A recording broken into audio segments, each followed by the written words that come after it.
We love you. Love. Ya. Barusan ini Pak Gubernur Jawa Barat, Kang Deddy, datang ke kantor Kementerian Hak Asasi Manusia. Kami sudah duduk bertukar pikiran beberapa hal dalam rangka memajukan bangsa Indonesia untuk masa yang akan datang, khususnya peningkatan kompetensi dan kualitas sumber daya manusia Indonesia. Apa yang kami bicarakan, kami Kementerian Hak Asasi Manusia memberi apresiasi kepada pemerintah Provinsi Jawa Barat, dalam hal ini Gubernur, dengan gagasan-gagasan yang visioner yang memajukan sumber daya manusia yang unggul dalam pendidikan, dalam keterampilan, dan dalam peningkatan kompetensi mental, karakter, dan kualitas serta tanggung jawab. Nah, kebijakan peningkatan sumber daya manusia tersebut sebenarnya adalah menyertai target pemerintah di mana 2045 adalah Indonesia Emas. Dalam Indonesia Emas itu kita bagi ada 3 segmen, 3 rentang waktu.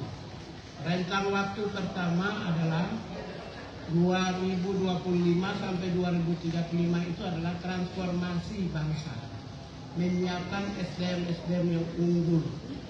Oleh karena itulah beberapa kebijakan Presiden antara lain makan bergizi gratis, pendidikan, kesehatan, dan peningkatan kompetensi, skills, dan sumber daya manusia, membumikan kebijakan populis dari Sabang sampai Merauke secara masif.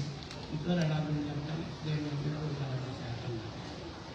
Salah satu kebijakan yang diambil dalam rangka itu secara teknis, satu program unggulan itu adalah yang seirama, senasib dengan cita Presiden Prabowo adalah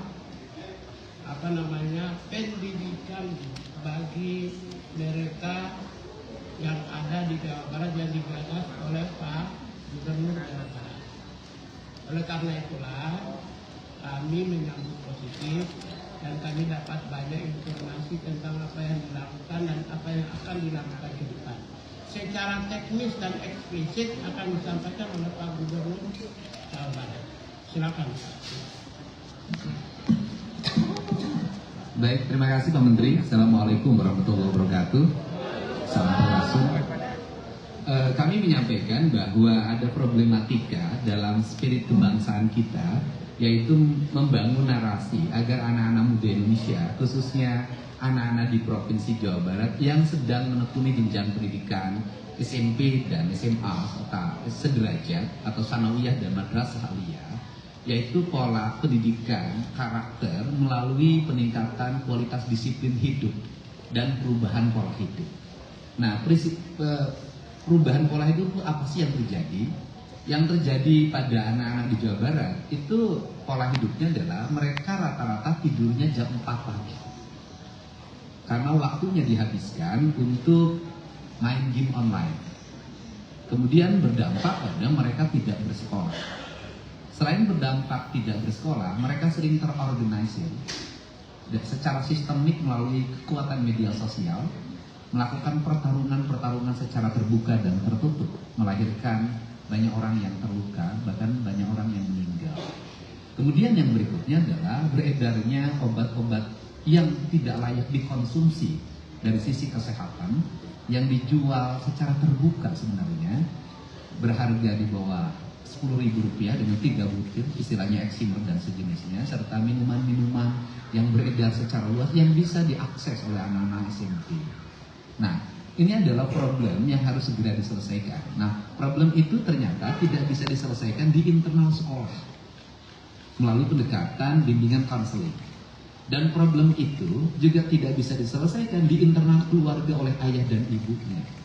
Nah, karena problem ini tidak bisa diselesaikan di sekolah dan di keluarga, serta tidak semua problem itu bisa ditangani lewat peradilan anak, maka harus ada upaya jangka pendek yang bisa dilakukan melalui pola pendidikan disiplin siswa. Dalam kaidah bahasa saya adalah pendidikan bela negara dengan penguatan pendidikan berkarakter. Maka kami menggandeng lembaga TNI, karena TNI memiliki pengalaman dalam melakukan pola pendidikan baik untuk kalangan militer maupun kalangan sipil. Di kalangan sipil dikenal namanya prajabatan. Di kalangan sipil hari ini untuk masuk industri banyak yang dilatih di Dodik Pangkodam 3 Siliwangi Lembang untuk membangun kebugaran. Nah, metodologi pendidikannya yang kami sampaikan tadi ke Pak Menteri adalah yang pertama adalah pembangunan kualitas disiplin. 1. Melepas HP, 2. Melepas tradisi bermotor, 3. Melepas minuman keras, 4.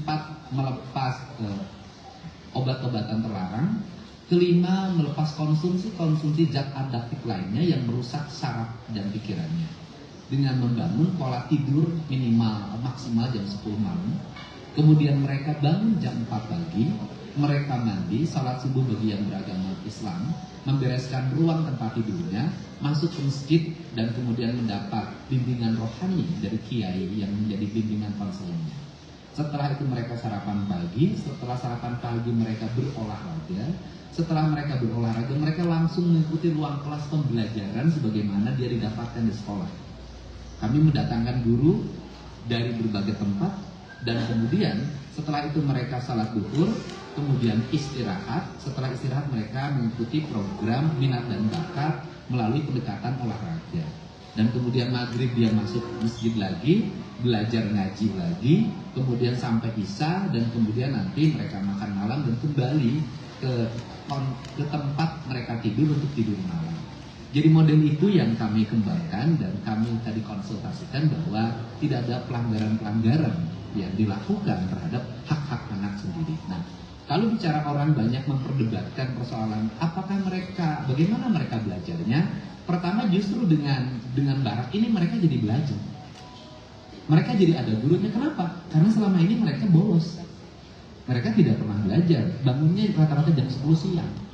Nah, ini adalah. Kemudian yang kedua, bagaimana lingkungannya di barak itu, di komplek pendidikan itu mereka mendapat lingkungan yang baik. Karena selama ini mereka di lingkungan rumahnya tidak mendapat lingkungan yang baik, di lingkungan sekolahnya tidak mendapat lingkungan yang baik, mereka menjadi anak jalanan. Nah, inilah barangkali langkah yang dilakukan oleh kami, pemerintah Provinsi Jawa Barat dan pemerintah kabupaten kota di seluruh Jawa Barat sebagai bagian upaya kami untuk menyongsong generasi Indonesia Emas tahun 2040. Barangkali itu saja. Terima kasih.